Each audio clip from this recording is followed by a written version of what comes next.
Now, who was Jesus according to Islam?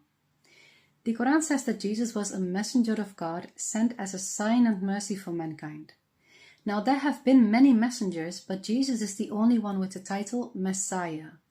Now, what does that word actually mean? To know that, we must look at the root of the Arabic word that we can find in 2 verses of the Quran.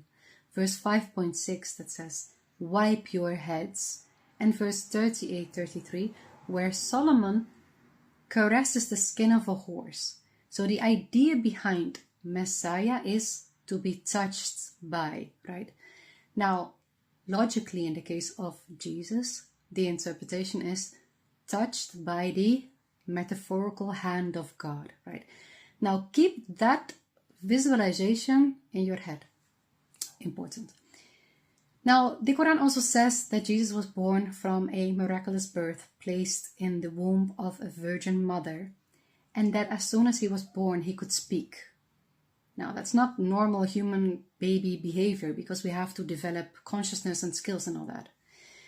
The Quran also says that he was the word of truth and supported by spirit. Now, the Arabic word ruh can be interpreted in 2 ways. Spirit or inspiration. We can see that in verse 58-22 where God says he supports believers with faith in their hearts and a spirit, inspiration from him, like a light by which we can walk, almost intuitive. The Quran also says that Jesus performed miracles, right?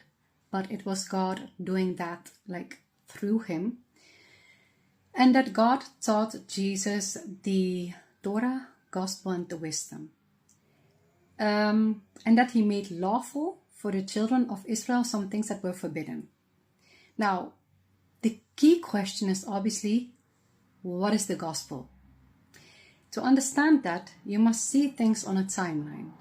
Before the gospel was the Torah. The Torah contained the law, legislation, 10 commandments. Worship God alone, there's only one, and the rest of the commandments, right? But purely like legislation alone was not enough. People didn't submit. It was not enough. Why? Because your actions are merely a reflection from your internal state. You cannot restrain your hands if you are filled with anger. Sooner or later, you will snap. So there was a need for the gospel, where Jesus came to teach that true submission comes from within.